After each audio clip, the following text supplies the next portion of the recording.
I've been playing Overwatch since 2024. That's not considered to be a long time, but it was enough to see Overwatch grow out of its Overwatch 2 era and gain a sort of appreciation for the game. Only recently did I start taking part in competitive matches since I had friends who wanted me to join them. While I would typically call myself more of a casual player, I've played ranked matches through games like Marvel Rivals, and have in the past played competitively through high school esports. With that being said, my experience with Overwatch Comp has definitely not been the greatest. Certainly not to the extent of my experience with Marvel Rivals, but regardless, it's been pretty infuriating, especially when taking online discourse to heart.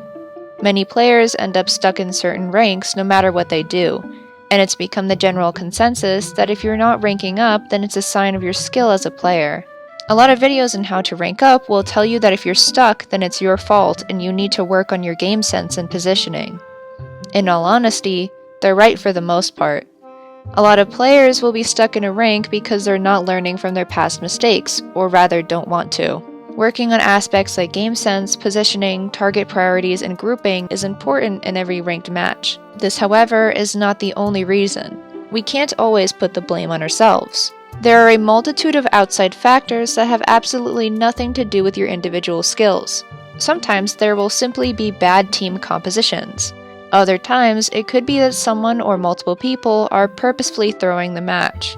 Perhaps the other team simply has better players. While nothing can be done about these outside factors, as they are bound to happen regardless of what rank you're in, we can only strive to work on ourselves.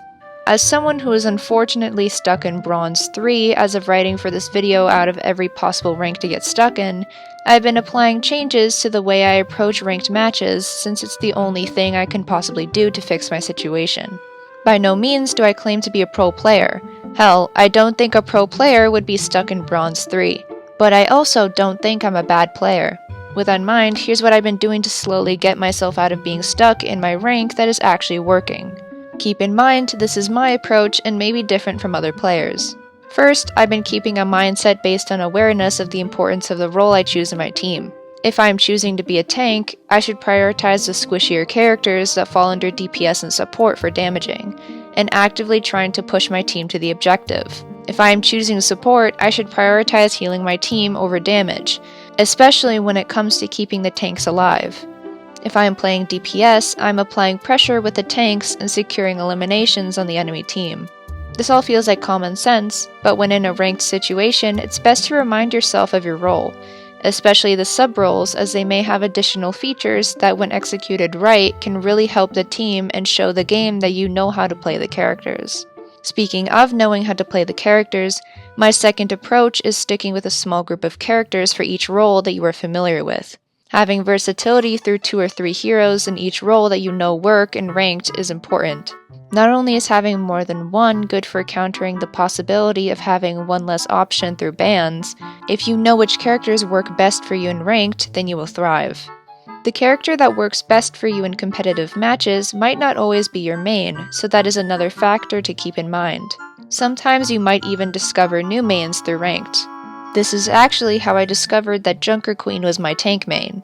You can keep track of what heroes seem to work best for you through their skill rating on the statistics page of your profile. For example, I found out recently that Mercy is incredible for my ranked matches, and has a skill rating that goes above my other support mains, even going above my current rank through the point system. With that information, I've been using her more frequently for ranked, and have been slowly getting myself out of bronze. Finally, I think it is necessary to not bring yourself down over losses or your rank. As long as you have applied corrections to your approach and have tried your best, then that is all that matters. Having a negative mentality in ranked will only make your time playing miserable and way harder to actually get through. This does not mean treating ranked like quick play, but rather making ranked feel like less of a chore while also taking the matches seriously.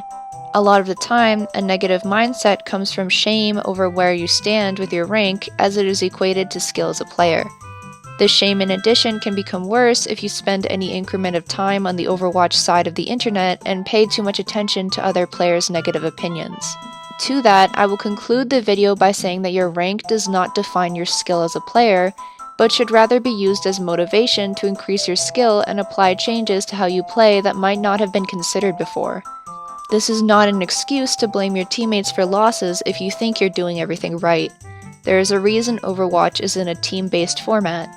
Everyone, including you, is part of the team, and your team will only succeed if everyone does their part and learns from past approaches.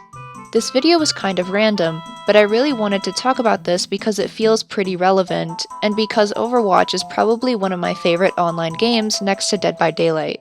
Both spaces can be pretty toxic online, so I wanted to be more of a positive voice when it comes to talking about ranked.